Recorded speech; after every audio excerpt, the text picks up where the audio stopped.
want to stop you from getting snacks or drinks back there in the back. I just kind of do want to get started because I definitely want to respect your time. I know there's a lot of places you could be besides think of something about school board and things like that, but I want to introduce myself first. Some of you I've met, some of you I've not met. My name's Dustin Hunt. I refer to myself as the proud new superintendent of RE1 Valley School District. I'm really excited about the opportunity to be here. Spent almost 2 decades in my leadership position where I come from. I look forward to all the things we might do as a community, and could not have been received warmer from my staff and a lot of community members, and just really excited to be here. And think a lot about what we could accomplish, and as an outsider, I see a lot of the potential that I think is out there here in our community. And one of the things that attracted me to the district was the transparency around some of the challenges we've had as well. So there's been some challenges in our district. I'm looking forward to the things continuing to grow. And I guess you need to know my educational philosophy. I think a lot about students that go to these schools, just like I would think about my own children who are now grown. I'm an empty nest dad.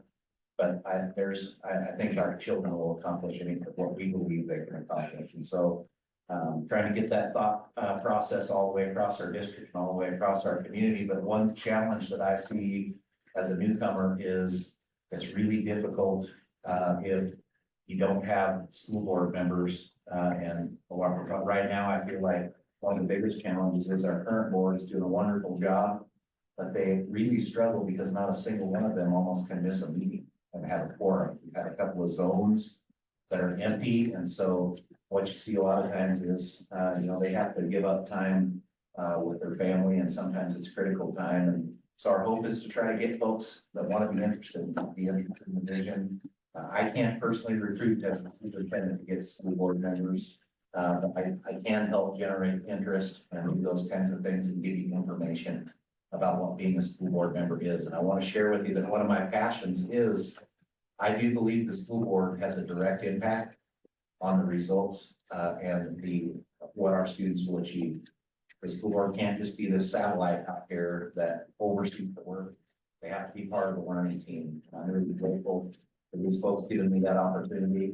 And I have Mr. Steve Ginn, here's our board president, who's solid veteran, and Joe McCracken, who will be on the board.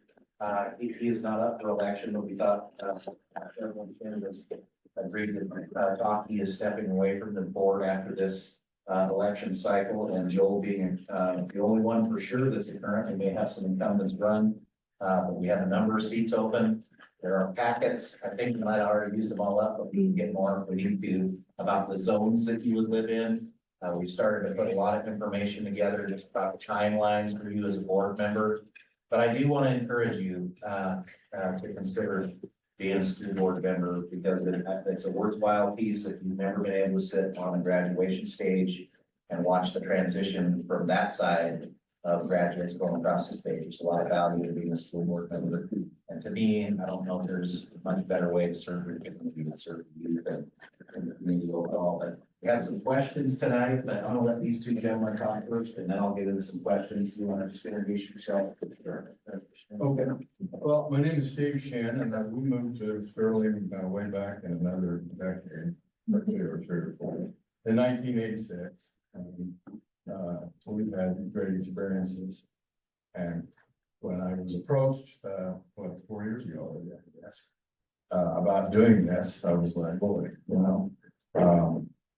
kind of long in the tooth, but I will give it what I can do the best that I can. We had a lot of interesting challenges over the last 4 years. We managed to provide those, and we've managed, I think, to also grow.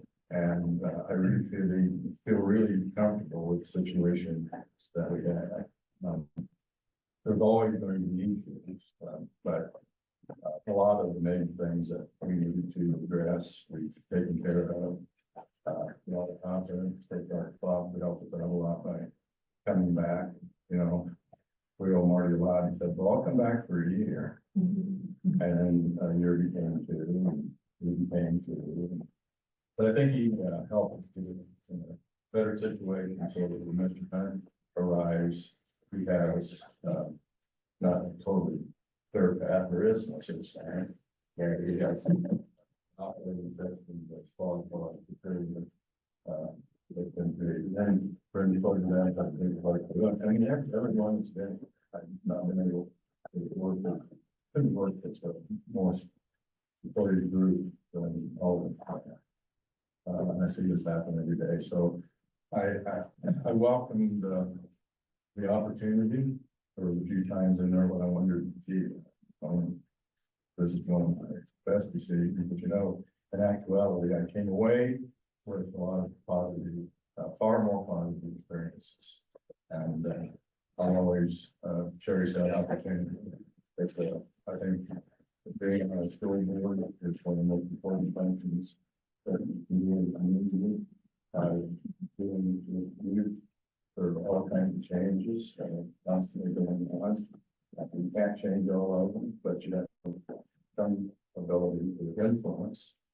And so I have some things we can talk about later, about things I've learned, what I learned for things you should do, and obviously it's probably a bigger box of all the things you shouldn't do. I'd be happy to share my experience. Dominating on go open things to do experience and finally dominate. My name is Joel McCracken. I'll give you kind of a quick little bio where I came from and kind of what I do. But my wife Justina teaches at the college. Some of you might have had her in biology over there. But we moved back here from Fort Collins in 1998, and we went to CSU, met up there, and you know, we kind of always had this idea that we kind of hang around the Fort Collins area, but a lot of that kind of changes when you have kids. So we moved back here in 1998, and I work for the Department of Transportation. I'm an engineer for CDOT. So, you know, if your roads are really bad, you can just leave that message in my inbox. We've got plenty of those around. It's been rewarding. You know, I've had 3 kids. I got 2 that are in college right now, and 1 that's still in high school. I have my youngest is a senior in high school, and Sterling was really good to them. They flourished here. They played sports, they danced, they got involved with FBLA and all these organizations, and it took everything. It wasn't just mom and dad, hey, we were great parents, we got our kids going in the right direction. It was their teachers, it was their peers, it was our friends and our friends' parents, you know, and it just takes everybody. And that's what made Sterling so great for us. It was just a close community, and there's so many good people here, so many good people. And so it was great for our kids. And so I was approached kind of similar to Steve. I was approached probably about a year after. I think you were on the board for about a year, but and then I was asked to fill in, and I was appointed my first time. And my first year I served was under an appointment, just kind of finishing up someone else's term. And then I went ahead and ran again this last year, and so I've got 3 years left on my term. So it's been great, way more good than bad. There's always going to be the parent or a community member that calls and they're upset, you know, and I've received a few phone calls late at night, but nothing that's been terrible, you know, and I just never show up to a meeting with an agenda. I show up to a meeting with an open mind. I may think I have my mind made up, but I'll sit there and listen to another board member, and I've actually had my mind changed in a meeting. So, you know, if you come in with that type of outlook, it makes things a lot easier. And so, you know, really there is good and bad. I mean, I think I've missed one of my kids' events. My boys were out of school, but my daughter, I had to miss an awards night or something one time. But other than that, you know, I've been able to still put family first. And so I think that's a lot of things. For a lot of times people shy away from this because they think it's just, you know, it's going to consume you. And it really didn't. I did kind of come in on a little bit easier time. I think Steve and some of the other board members came in, and things were pretty chaotic there for a while. And so I didn't have to experience a lot of that, but, I can say that the board that we have right now, it is a good board. We don't always agree. But we can always agree to disagree. And we can leave friends at night and you can have those rational conversations. And so, you know, we're gonna miss Steve tremendously. We're gonna miss Michelle.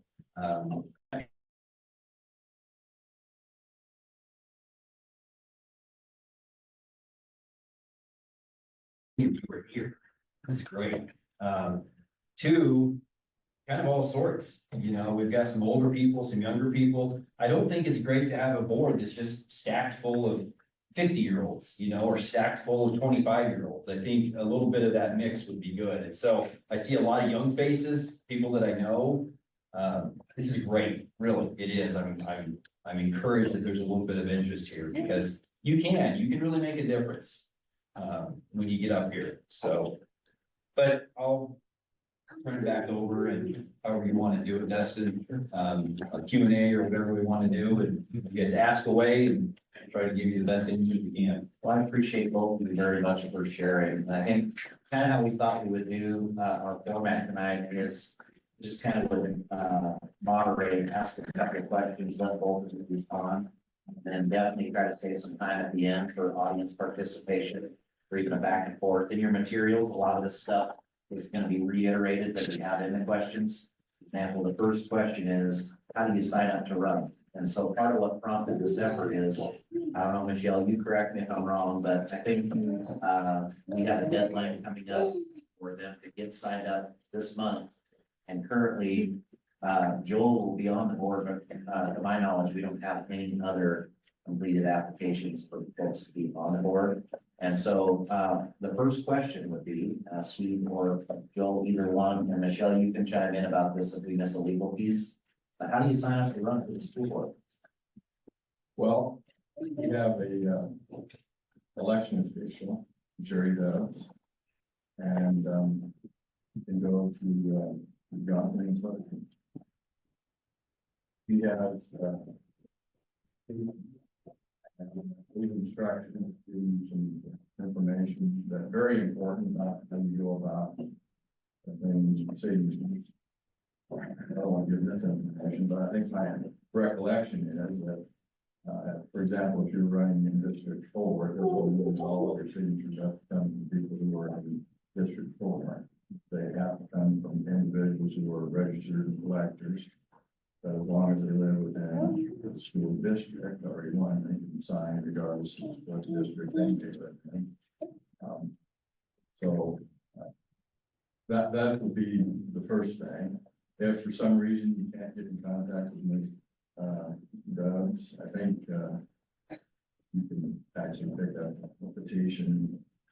You know, you get in contact with the county clerk, Van Bacon. If she can't do it, she'll guide you in the correct direction. But that's generally pretty simple process. Getting started, you're free, you know, go door to door. The only thing that I would say is that I encountered a little bit of is that some people wanting not to hurt other people's feelings that already signed someone else's petition. And I ran, there were 3 of us in the district that were running the same city. So if you have that duplication, then that's a problem. So There's a chance at 50 signatures. 50. And I guess I didn't realize it, but the people recruiting me, I just wanted to make sure that that was taken care of. So they had different places set up with notices for people that wanted to sign. So for example, moves out like Alicia was still open then. So we go to places, different places set up. And so there's lots of opportunities. Get that done. I just recommend that you get probably at least 20 to 30 more, so that when they check and verify whether the person is in fact meets the qualifications, or if there's somehow duplicates that you didn't catch, because you've got so you can build in, so that. But once you turn it in, once it's in the night, okay. And they go through it, you can't line grab, you can, maybe before that, you can actually, but 29th is,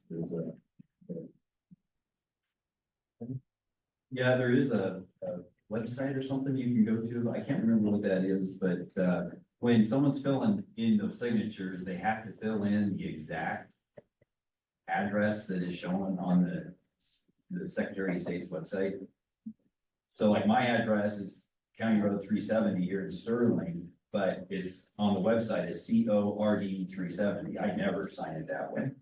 But when my wife signed my petition, she had to write CORD. And so I would sit at volleyball games, and football games, and I got all my signatures in probably 2 or 3 games. That was a quick way for me to get it in, and I did. I think I got 70 signatures, and I only had one that was turned back because they didn't quite get the address right. But so there's a little bit of a trick to it, but it wasn't hard. I mean, I can literally look it up on my phone. Whoever was signing me, I can say, oh, here's your address, according to the Secretary of State's website. And that made it a lot easier for me to make sure we're legit. yeah, we can do that out. Yeah. Because then you can check it immediately. You sign as you're looking at it, before they leave, make sure that it complies, because they get a little, I mean, they're pretty precise about that kind of information.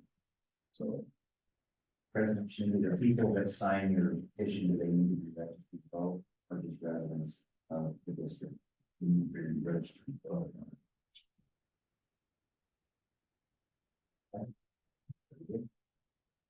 Any questions about that from anybody? Okay, we'll jump into the next one. Talk about the role of a school board member. And you might get into what your lane is, as a school board member, and then, also, good habits and good boardsmanship, if you will. Well, yeah, the key word is lane. And I didn't have a lot of meetings. So, and I don't want to make it too short, well, I will just tell you, it was kind of a challenge, because where I came from, as a judge, when I had a jury, I sat back and all I had to do was instruct the jury and ruling on evidence and let them decide. When that didn't happen, then all the decisions rested with me.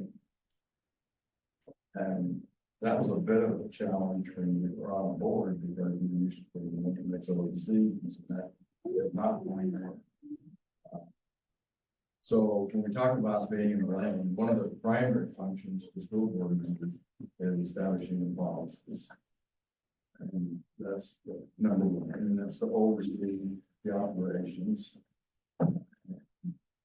The lane for me really is pretty critical in terms of letting the superintendent do what the superintendent is hired to do, and not basically acting as a supervisor, monitoring every single thing the superintendent does and checking in on whether you like it or don't like it. In other words, you hire the superintendent based upon the person has experience, capable of making decisions, have a good process in place to make decisions.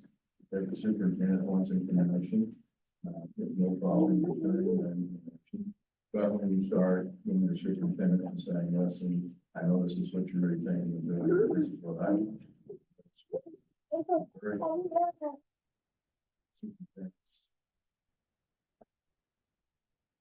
Generally trying, I mean, they do their best. I mean, sometimes staying in the lane sometimes is a little work. Right. So you just have to kind of figure out, hey, is this really something that's in my lane? I don't think it hurts to go to the superintendent and say, here, this is a concern I have. But nothing to be concerned about whether this is something really in my lane, or is it sure is concerned with you.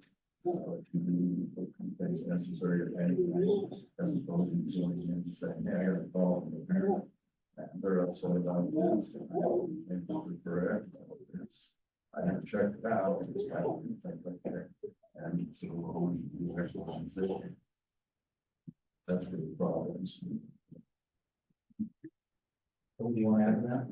Yeah, that's, a pretty good summary of what it is. The policy thing, that, I think when I came in to finish out that first term, I came in right during the month of May, which is crazy time for school boards, because you're talking about budget. There's a lot of things you gotta get passed and adopted by that month. So there was policy after policy after policy coming after me, and I'm trying to read through this stuff, but it kind of settled down, and I kind of was able to grasp that, we have help from CASB, the Colorado Association of School Boards.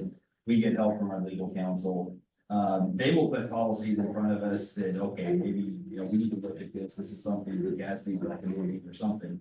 It's not that we have to go through our policy handbook and just make sure that every one of those is right up to speed. So, it's nothing like that, like you have to memorize policy. So that kind of, up front, it's gonna sound, I'll feel like, but then that's staying in your lane thing is exactly right. You put it just right. I think probably the one area I receive the most phone calls from parents is over someone's mad at a coach somewhere. And Joel, you need to go talk to that coach. Well, that's not my lane. That's the high school athletic director. So I would say start there. First, start with the coach. If you want, go to the athletic director. If you don't get what you want, go to the principal. You got to work your way up that protocol. Once it comes to the superintendent, and maybe the superintendent doesn't address the situation, then you can get involved. But you have to stay in your lane. You can't jump in. You can't micromanage. That's not what we're here to do. But it does. Up front, it's like, wow, we're going to get this. But it settles down pretty quick. Of course, I had a really good board too to jump into. Steve and Ron, and there was a lot of experience there. But yeah, it settled down pretty quick. One thing I would add to what both gentlemen are talking about during my interview process, we talked about how in the future, our goal is to build a board retreat where we'll spend time working through different things that are challenging over the course of the year. Because I think it's really important when we think about school improvement as people improvement, regardless of if that's a teacher or paraprofessional, but also applies to board members. Joel mentioned CASB and our state association for school boards. And it's important for our board to have the opportunity to do the right professional development, to do their job as well as they can too. And I hope that comforts you a little bit, that we're not going to throw one of you into, I won't throw anybody in there, but our constituents vote you in, that you're not just going to be in there sinkers for them. I think our veteran board members do a good job of helping board members understand, but there's also a lot of opportunities to train and be better at that role of boardsmanship. And having watched it for almost, a couple decades now as a superintendent, that's why I have so much respect for those of you that are in here even considering, but those that actually put their name on a ballot to serve children and community, a lot of respect for that, because I do think that school boards have a direct relationship to how well our students achieve and how well they do in their education. Shifting gears just a little bit, and both of you, I want you to both chime in on this. Is school board meeting just a 1 hour meeting a couple times a month? What's the time commitment reality that they would need to be prepared for? We mentioned that there are opportunities, and just to share again, part of the reason that we're doing this push to fill our seats is currently with our board, I do have some concerns that they can't ever step away. And my goal would be, or our hope would be, that if you have something that's a family issue, if there are no empty seats that you can step away, that would be a little bit easier. But talk about time commitment and reality. Perspective. There is a rule that says that if a board member misses 3 consecutive meetings without reason, they can be removed. But that 3 in a row. We've never had that situation develop. The process is one is just so you know that, before each meeting, the Monday night meeting, generally there will be two individuals, which has been the president and the vice president of the board that sits down with the superintendent, and we have an agenda planning session. And a lot of that is driven by things that are, there's a timeline for most everything that we do. And so it's pretty well set forth. A lot of that is based upon requirements that the board has to act by a certain time.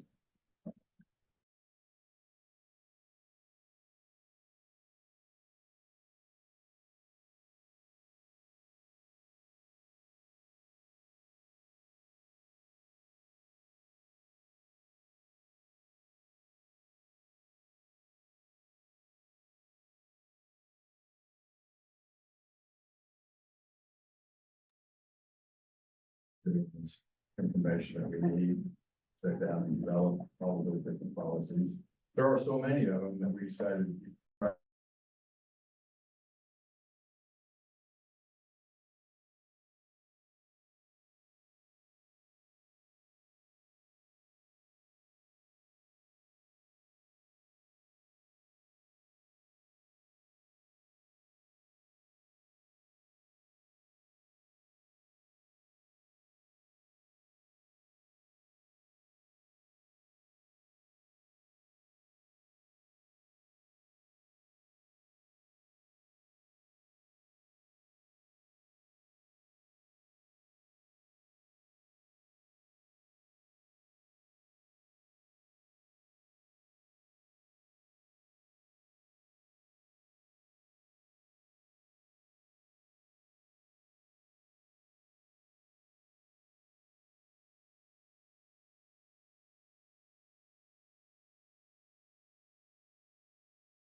The vice president of the nation, the board members of the yes. So anyway, necessarily everything on. Other than that, I don't have a meeting and then wait a few days. We're going to go to conversation for the next meeting. So our situation, you may look at other boards, how they operate. Some of them will just have a plan, so session. They don't actively engage in building anything. We generally have had so many things that we couldn't. Not that much, we could have, but it's better, our needs better to have the agenda. Came that we need to have some resolution about it. Fast. Hopefully, people wants to do something different on the campus. Pointing out that would be an option to want more. Life is. Oh, do you have anything to time for this?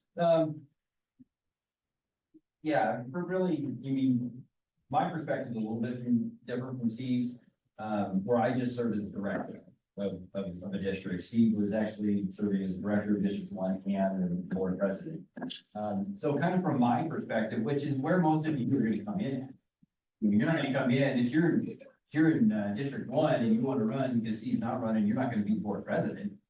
more than likely. That's not how that works. We'll have officer elections, I think, after, the new board is established, but most of you would come in as an assistant director. And so if I had an issue come up to me, I would address it with the superintendent, or I would call the board president. And they would meet on a Thursday, typically before the Monday meeting, and they would put the agenda together, and then my request usually would get on that agenda. And then that Friday, usually Friday afternoon, is when the agenda is sent out to every board member. So you have that entire week, and it's not like you get it an hour before the meeting. So there's quite a bit of stuff in there that you need to review, policy, things like that, but it wasn't something that I spent an entire week on. Actually, to be honest with you, I never spent it. I would open that board packet up usually Monday afternoon. And if there was policy, I would read through the policy. The rest of that, I would just become familiar with. And so there wasn't a lot of time commitment there. As far as the meetings go, anyone that tells you it's going to be a 1 or 2 hour meeting is lying to you. That's about the only time commitment is you can expect a 3 hour meeting on Monday nights, typically. It goes by quick. Unless Marty got to talking a lot, it would go by pretty quick. So it wasn't like, and then when I started to, we had special meeting after special meeting after special meeting. And so we were meeting like once a week or twice a week. And so it was kind of a lot up front, but like I said, it all settled down. It's really, you get that agenda. Go to that meeting, and that's really about it. That's really about your time commitment. So I never found that part of it to be overwhelming at all.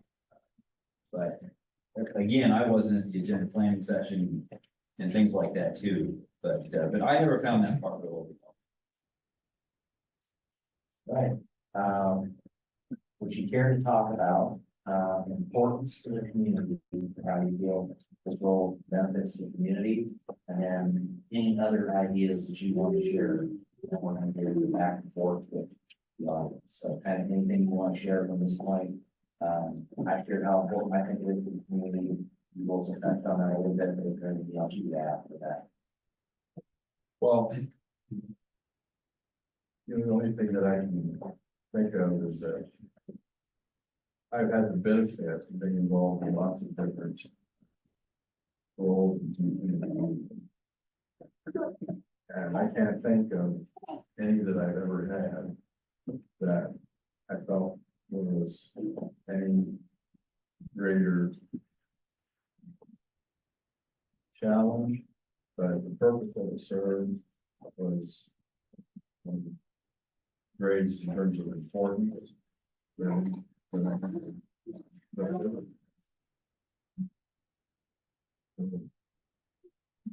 Think about the opportunities, trying to provide, there's this dynamic that always exists, and I'll just, you'll get frustrated because there's lots of things that you'd like to do. Unfortunately, the budget's not always there to take care of all these things, so you have to prioritize.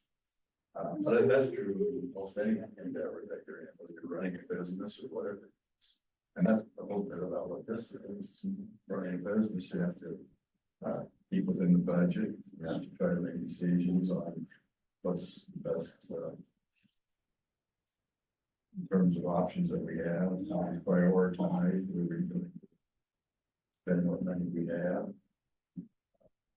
But just in terms of satisfaction, I believe what really is important for a strong community, schools, right? If not high, I don't know, certainly not too much for that thing on the right side. I want to provide opportunities for youth so that they can give them opportunities.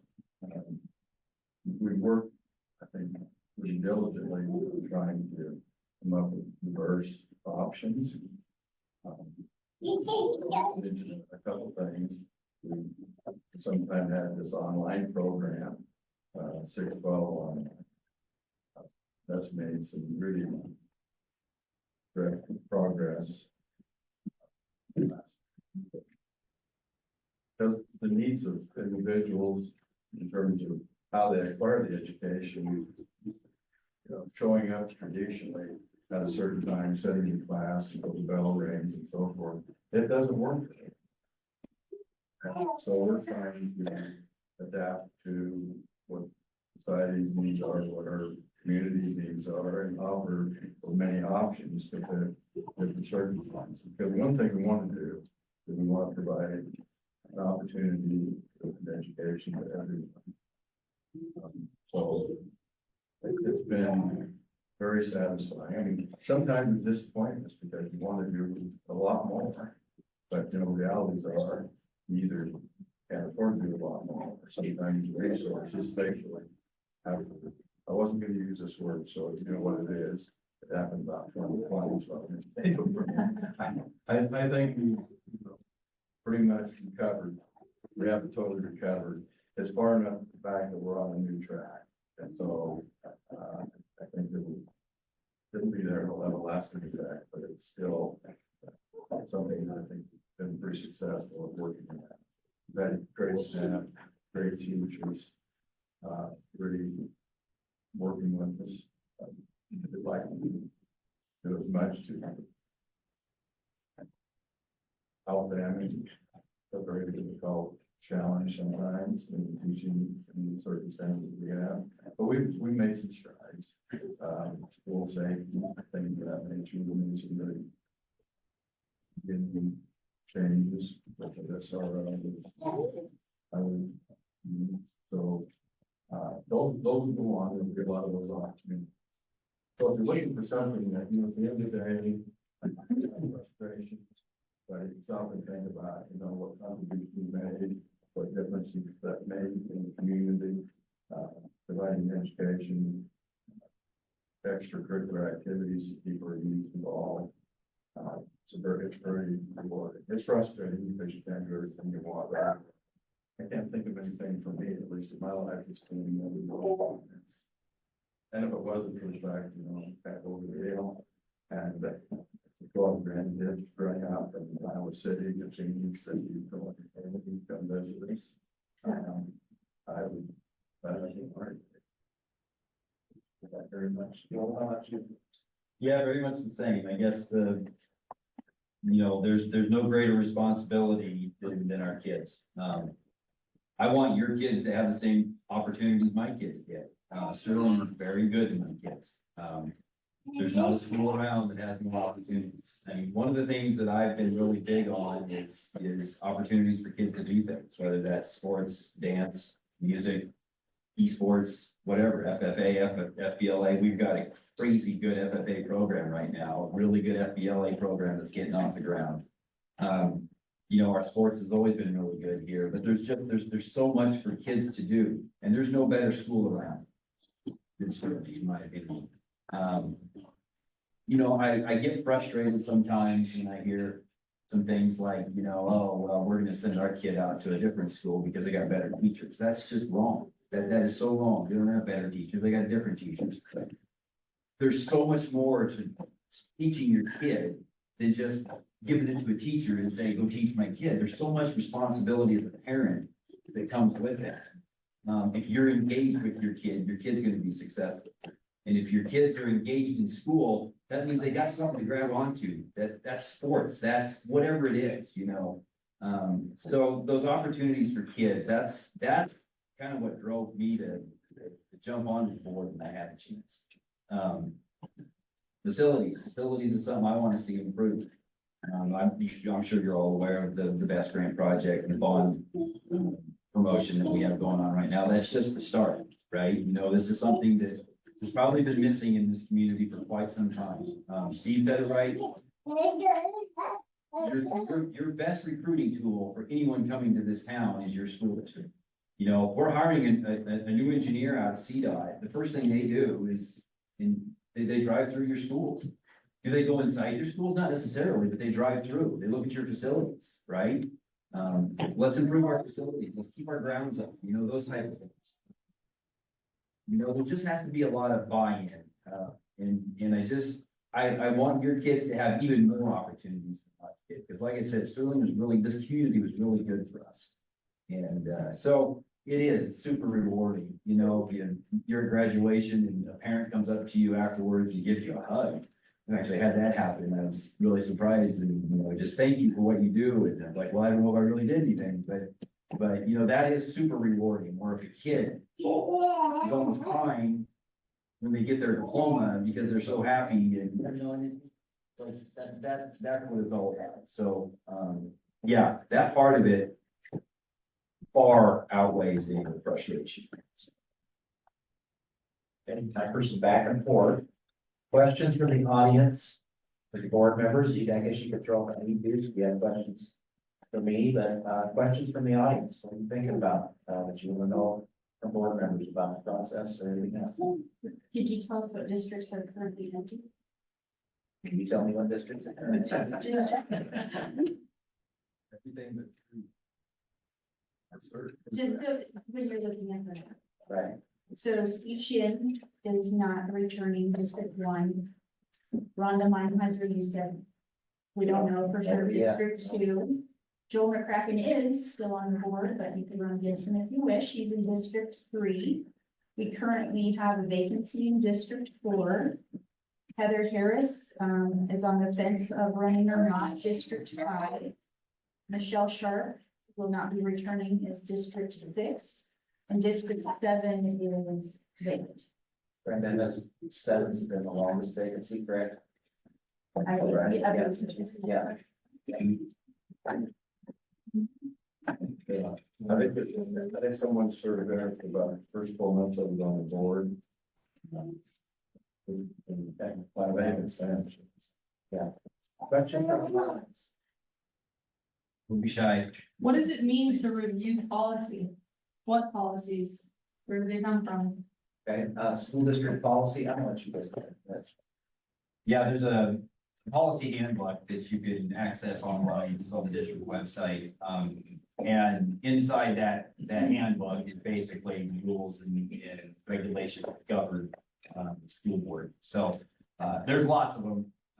But yes, those policies, they range from, I could even tell you, like, you know, drug use and what's not allowed, to, you know, can the school district member be a coach, you know, there's just, it's wide ranging everywhere, so, but the only place I know of to access this is from our website. Okay, so if you, I can share where that's at, Joel. So if you go to just the main RE1ValleySchools.org page, and you go to staff, you click on the staff button, and you go down to the school board, it'll be on the right, show on the right, bottom right-hand side. One side or the other, in underneath the school board tab, there'll be policies. Okay. And it'll be, I think they're like governance, personnel, all, you So know, these are like the policies that govern the school board, not the school district. they govern the school district Okay. and that the board reviews. Approves, And it says like, yes, we would keep this they as make a changes to rule. policy and the superintendent, the administrative team, implement policy. Perfect. A lot of those come from the legislature. Okay. Uh, Yeah, like the state sends a rule and you have to adjust the Our policy. Colorado Department of Education, CDC, has a role in formulating policies. So, yeah, that's, I mean, it looks overwhelming. It's really not, but that's really what our life. Yeah. Down to it. We have a situation, it's all used for policy and what is the policy. Other questions? Vacancy in 7, or any of the long stay vacancies, is that something that, when it's not, like an election time, is there available applicants for these empty districts? Or there could be others by the board? So you just haven't found anybody with the fill seats? We have, filled some positions. Recruiting volunteers have stepped forward, I know two, in period of time. Basically, if you qualify, you live within this district, and you know there is qualification. Then the board would be, you know, you can apply and the board will interview. And then if you meet all the requirements, you're appointed.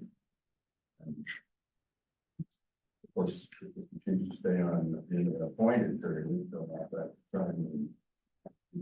You put it back and circulate it, so forth, but we felt the issue back. It's a much cleaner process, easier process, I think, because that's how I first got on. It was 3 letters of recommendations and application. And then I think there was 3 of us that applied for that open seat. So then the 3 of us candidates came in for interview.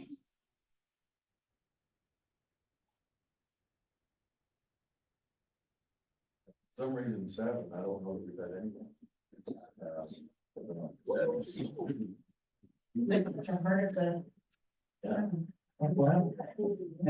Are you in 7? Yeah. All right. They told me to show up. Good. Good. Yeah, I'm sorry. Very good.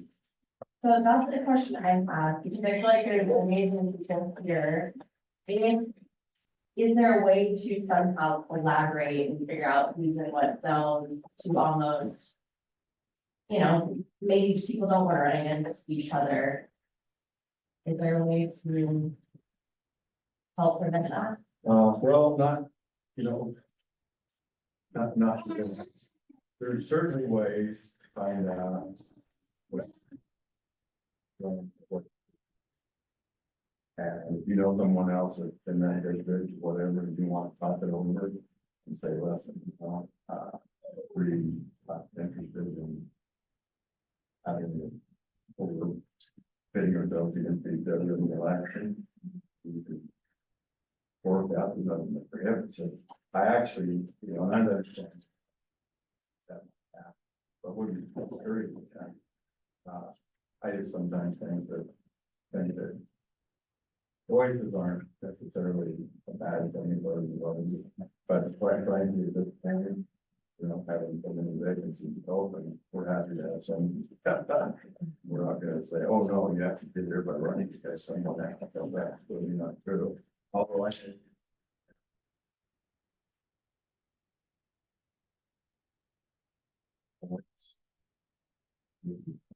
Probably not. You know, one of the things we were looking at is right, help keep these seats filled, right? Maybe dropping from a 7-member district to a 5-member board. Cherry Creek School District's 5-member board. So there was a lot of reasoning to do that. And then part of that discussion also was, do we want to just go to a lot of at-large seats where then you don't run into that problem? Maybe we want 4 at-large seats in town, and then we want 1 that's. It didn't have a lot of support from the board, just because if you have at-large only, you can really get 4 people in the same neighborhood, all living next to each other on your board. Is that healthy for the town? Probably not. But that is a possibility that if we didn't, you know, we're still in the same position next year, that we could look at doing something like that. Redistricting's tough because it's based upon equal population.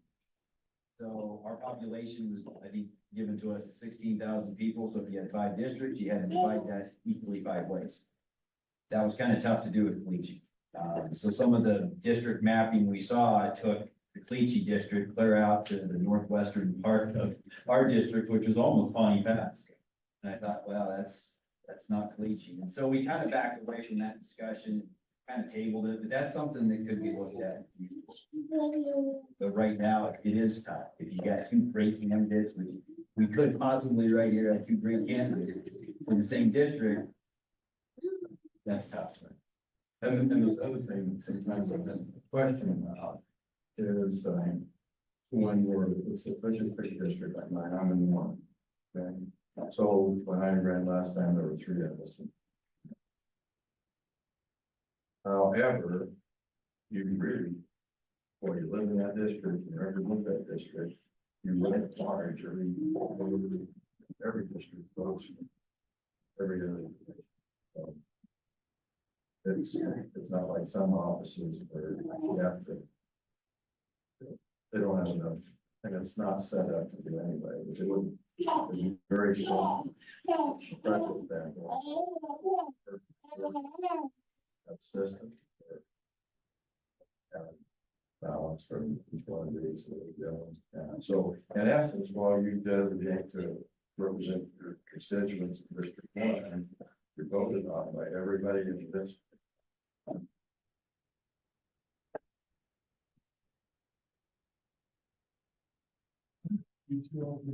Seats. Are they up for election this year? Yes. 4 and 7 are up for election, so you're not gonna appoint anybody for those. You're just gonna let them after the election. We had some interest. But it never was pursued. The information was given about, here's what it takes if you want to proceed with the appointment. And the individual told what the process was. And I don't know, I checked back in with at least one or two that I could get in contact with us.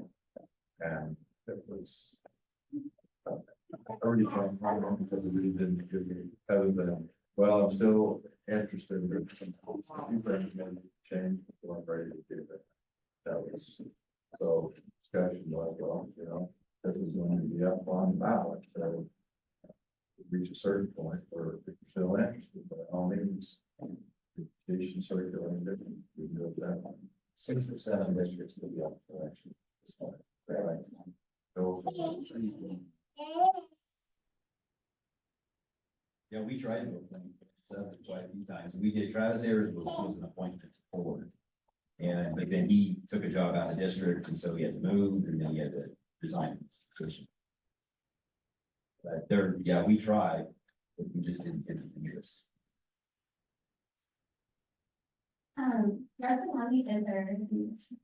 We did. Just that 2,000.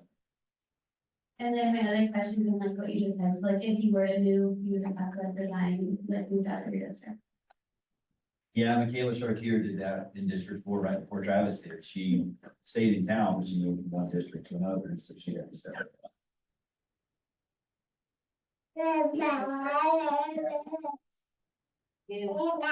I know like District 2 for some of those people, they their kids go to Sterling. So is it your requirement that some in District 2 have to affect no, exactly that, no. And not to get too technical about it, but we had a person hired and done this kind of work for 40 years, Mr. Shannon Bain. He does it in Colorado, Washington State.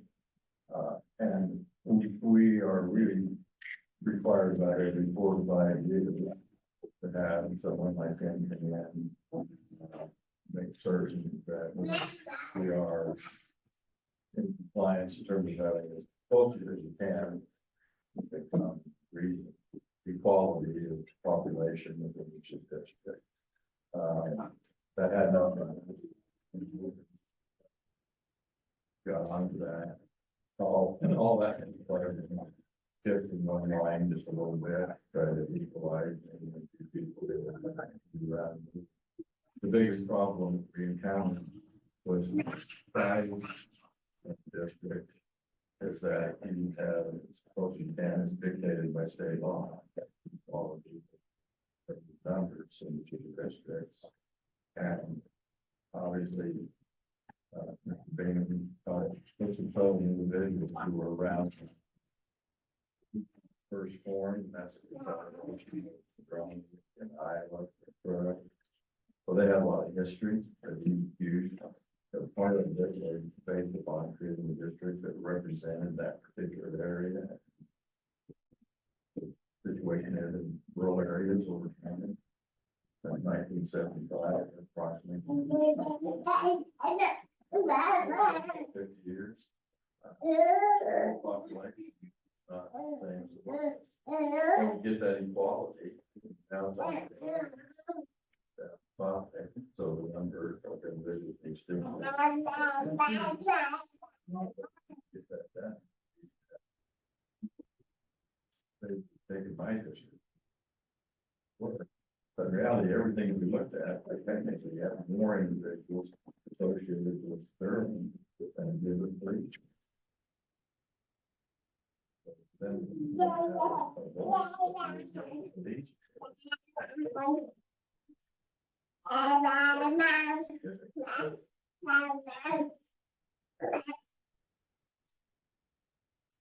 It close to 8, any more questions, right? The process like work on budget, say in this last year, as an example. When we get start. We get quarterly updates from Luke James, our CFO. So he will address the board quarterly throughout, or even more than that. But typically, it's even, they'll give us kind of where we're tracking. Yeah, I don't, really, other than that, once you get to, certain deadlines, then you have to approve a budget or amend a budget. There's certain deadlines throughout the year. To be very honest with you, when you get a spreadsheet, CFO, it is 40 pages of numbers, numbers upon numbers upon numbers. And, like, we've got different funds, a general fund to a whatever, and there's 15 different funds you gotta look at. And so, a lot of that, you have to kind of trust your CFO that he knows what he's talking about. But I try to look through that and I try to make sure everything adds up. You're probably aware that we had budget bust, bad one. And it was just kind of an unfortunate old CFO going out, new CFO coming in, and someone missed a number. Did the board see it? Heck, yeah, we did. We all saw it, but we didn't know. We couldn't discern the number because you kind of have to trust your CFO. And so, but speaking on Luke James, we got a good one. It's really good. He caught it. We were able to fix it. We were pretty flush in reserves. So we kind of made that work. A lot of it too was because we decided to give the teachers a pretty good raise. We tried to, unfreeze some and back pay some. I would have done that anyway. I would have tapped into our reserves to get our teachers up because we have to compete. We were by far the bottom of the totem pole of schools around here for entry pay for teachers. And you can't have that. You can't have that. So, yeah, budget's a big part of it and it can overwhelm you, but, it kind of, after you're on there for a year or so, that you kind of start understanding where all these funds are, where the numbers are coming from, when it is balanced, when things are, looking good or looking bad, it starts to come together. And something like that, was like raising the teacher's salary. Is that something that would initiate within the board or would the superintendent bring that? It could come from any sources. We have a teachers association represented right here tonight. South Platte Education Association, they'll come to us with recommendations. Individual teachers can come to us with recommendations, the superintendent. And that's really this last one kind of, I think between SPEA, the teachers, Marty Foster, the superintendent, it all kind of resonated there but it was pretty easy to get board support. Yeah, I was teaching the system for 30 years. I went 10 years without a pay raise, 7 in a row. So, and I unfortunately retired a year before this year. That's something like, that was, the teacher pay for was an issue for close to a decade. And it was getting critical to where they couldn't even find 4 teachers. English teachers, math teachers, science teachers, they couldn't hire them. They couldn't,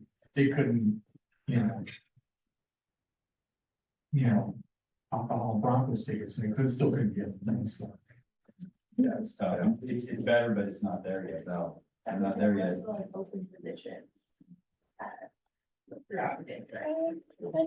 However, the open positions will not. Well, I think we're like all other lawyers for that sense. There have been better times of recruiting. I think anyone in business sees that.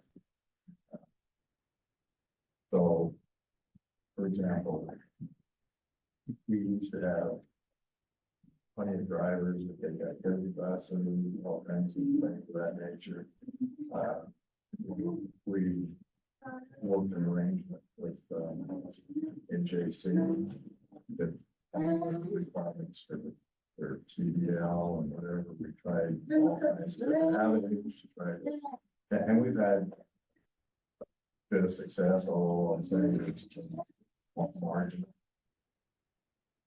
But when I talk to people I know that are other operations, whether you're running a feedlot, or you're running, well, anything that requires CDLs or whatever of that nature, it's just very difficult for everyone. So we've had to make some changes in terms of what we can have, we don't require saying that. That deals with creating your first choice.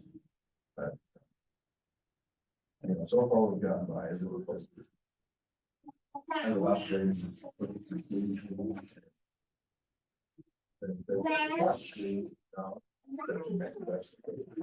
Wait for an opportunity. We've done a lot of things to try to recruit.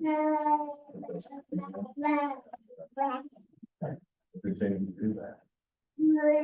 It's like a business. You're in competition with what's favorite individuals, so you have to do it. I think the more, just to add on presidency, I think more specialized it is than that difficult. I'm not panicked at this point, as we started, I think overall, well staff, but we have still a lot of room for improvement. And I think one of the pieces that we also want to work on that will just be open.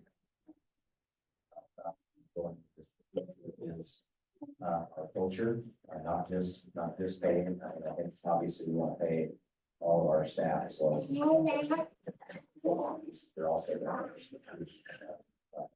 staff. The more specialized speech pathologists or and the more specialized those are, the more difficult it is to find qualified people. We've had some really pleasant, I wouldn't say surprises, but some things that have happened with some individuals that have special education that serve a particular group of students. And, I've really been, I wouldn't say surprised, I've been elated.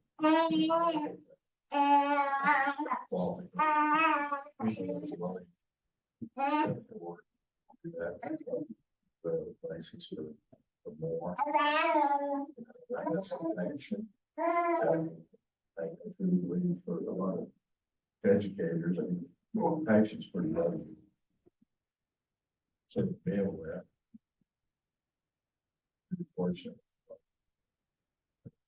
I made sacrifices. I will say we've seen some pretty good hires come back in the last couple of years. Yeah, we've seen a lot of good people that left since come back. We've hired some pretty. I think when I got on the board of human resources department, I had a mess. We got some excellent people in there now. Yeah, Back there. How many teachers do we have in the district that are not certified? I don't know if I know that answer off the top of my head. There are some still working on their programs. And learning myself coming to the state of Colorado, there are now 14 routes that teacher can, potential teacher can work through. I think it's now 14. So we're growing some. I think, we'll add to that in this next year. We'll also try to recruit. We certainly want to have, we know that that's the number one determining factor about how our kids will choose the quality of the teacher in front of the students. And so we'll look at that in every aspect. But I can't tell you a number. Just so I'm curious, I work at Collegiate, just retired, and quite a few out there. I'm just curious to know whether or not the percentage in the district matches the percentage, let's say, like in Cherry Creek or Denver or something like that. I mean, are they all feeling this, or is it because we're rural? You know, Well, I was, more curiosity. I don't know about exact percentages, but I can tell you that, it's a nationwide issue, teacher shortage. The state I'm coming from, teacher shortage, just, you know, it's an issue all over, but it's something that's definitely not radar. And what state did you come from? Wyoming. Yeah, what I know about it, because we were getting information all the time that the director question was changing. And we have had to assist, which means that you can't have people move in, then you have to go to your own. And so we have adopted a lot of methods. to try to the hope that, you know, there are people that have lived here, have connection here. And the hope is they're established and the intention is more likely than not that they will stay. Not everyone, but I think there's more probability that we can develop our own. There's the chances that they're staying as opposed to someone who. But it's an ongoing process, and we do read, I think there have been some periods of time maybe where, you know, it's tough, but a lot of those people were starting out with just creating a family, they got all kinds of other issues, but the time is bringing to the family. But yeah, it's a commitment. So we do our best to try to reach a compromise, but in the end, they have to be willing to make that commitment. Going to nursing, always in incentives, then you do that thing, financially as they increase their certifications. So. Okay, might have time for one more last time, but everybody get an opportunity and wanted to ask a question. Well, with that being said, I just want to tell you how much I appreciate this, you know, as superintendent, like I shared before, I can't recruit school board members. But I know that, great school board members will have a direct impact on our students and the opportunities that they have. And I'm very appreciative of these two, not just, for the opportunity to work in the district, but also, for their service, you know, our community and, you know, the thing that I would share with you is if you're one of those candidates that gets elected, you know, part of my role as the superintendent is to also support you as a board member. Give you all the information so you can make the best decision. You know, because you will make some tough decisions. Sometimes when it's a 50-50, you're not sure which way to go. And one of my major roles is to work with the school board, so they all have the information, so they can make that best decision. And I'm committed to that. And we'll give our very best efforts to new board members also to get you up to speed, because in a state like Colorado where we have term limits, you have to learn pretty fast if you're, you know, even if you do 2 terms, you gotta be up and running and be a pretty solid school board member quickly have a big impact. And so I'm committed to that as well. Help you out where we can. And this doesn't just have to be a one-time meeting. Michelle did record this, so if you have folks who could not make it tonight, we will post it to the website so that we can get, they can get some of this information as well. But if you just want to ask a question, you can shoot me an email or give me a call at the office or either of these 2 gentlemen as well, and we can get you the information. I can't tell you how much I appreciate you showing up tonight. I'm trying to do something special in the new year, and I know the board members about it, control in that. So with that, we thank you for coming. There's probably still some snacks in the back there. You need to get a drink. Thank you again for coming. Thank you all very much. Come up and ask questions. Yeah, we're gonna stay around 2 minutes.